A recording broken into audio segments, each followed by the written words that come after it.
Absolutely. Absolutely. I have, after the new year, I don't understand it, but I've got lots of energy vampires. I'm like, go away. And I feel like, and I'm like, if you respond to them, then you bring them in. And you know what, then I'm not taking care of myself. So it's okay to ignore them and hide, right? What I do when there's an energy vampire, first of all, I don't want to ignore people.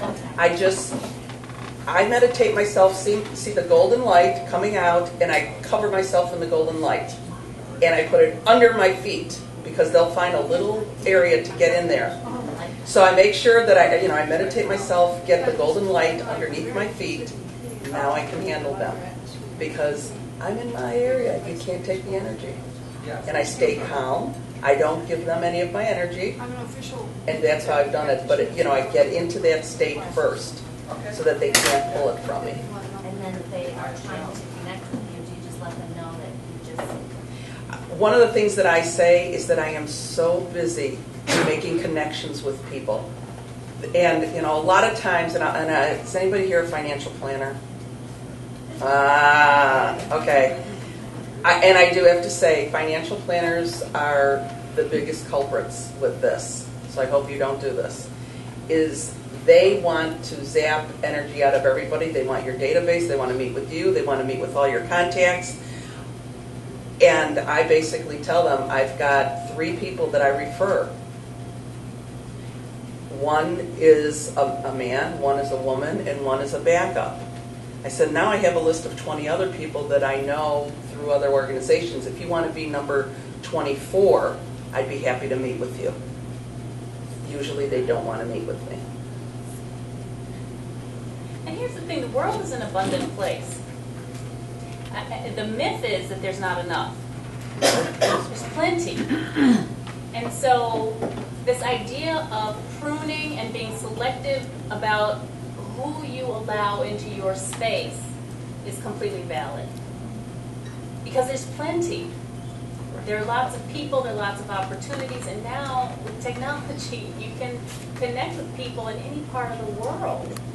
So when you prune your relationship base or your customer base, or even the people that you just are interacting with casually, it's okay to do that.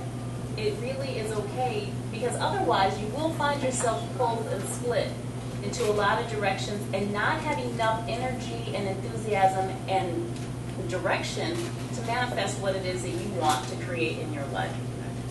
It's okay to be graceful in saying no, thank you. What a powerful word no is.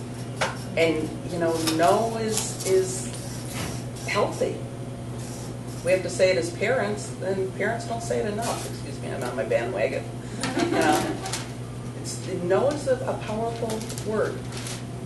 There was a question back there. Yes.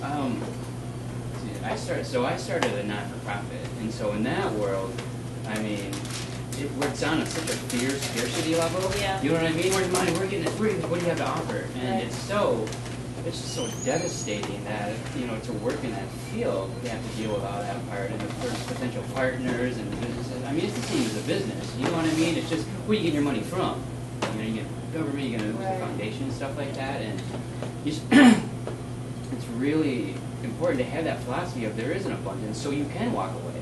Correct. You know what I mean? Which also means surrender. Which also means you have to be aware to say, all right, this guy just all talk and blah, blah, whatever, and you have to face this project is going to go forward. That's okay, because there's going to be another project, there's another school, another community that you're going to be able to, that's what's meant for you. I think it's also important, especially in the not-for-profit world, is you've really got to center yourself. And you really have to come from a position of, this is so important. Because when you really believe in something, it just permeates. Right, and the whole tripping we said earlier is really difficult is the balance between being and doing. Like what I do is very hands-on, it's a direct experience about changing beliefs, but giving that direct experience. So it's about the hands-on, right? And so then you're totally with your mind there. But then there's that balance of being, and that's what I'm trying to figure out right now, is that delicate, balance between the two. Have you ever worked with a goals group? Of goals. Okay. This is something, every speech I've given, I talk about a goals group a little bit, and it's like the thing that everyone wants to know more about. And I'd be happy, anyone who gives me their business card, I'll make sure that I send you this information. I put together a group of 8 women, and Dean Classman, again, is the one who's been after me for 3 years to do this. Finally, last year I did it.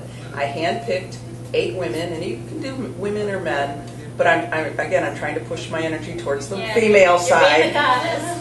Yeah. So I put together this group of 8 women. They were all business owners. We meet every Monday, 7:30 to 8:30. We are committed to getting to another level. We have to give our promises Monday at 7:30, what we're going to do for the week. We have to email each other on Saturday to see did we meet those goals or not. And it's up to the group. If I didn't reach my goals, they got to call me on the carpet. Why didn't you do it? Is it really a goal or is it just a wish?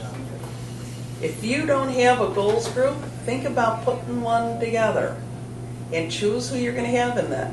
Matter of fact, today I decided I'm not staying with this goals group. I didn't choose the right people. They can go on their own. I'm going to get my own group started again.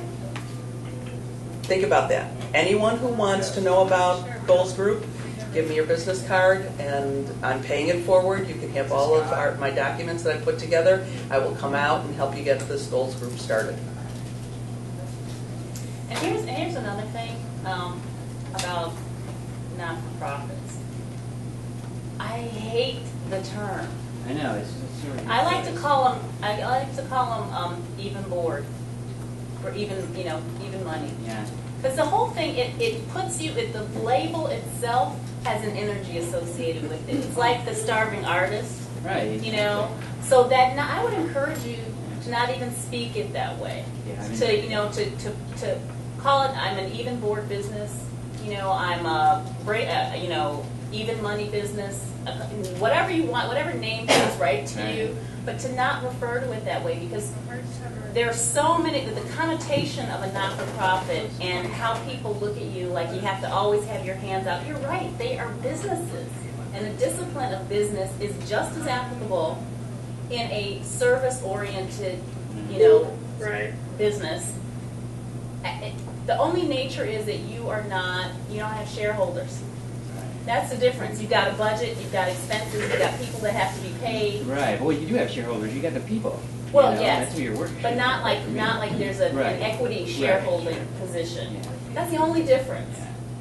So the whole orientation, I think, has to change. And the more that people begin to speak it and change the way that you perceive it, you should not be going into funders, calling it even a not-for-profit.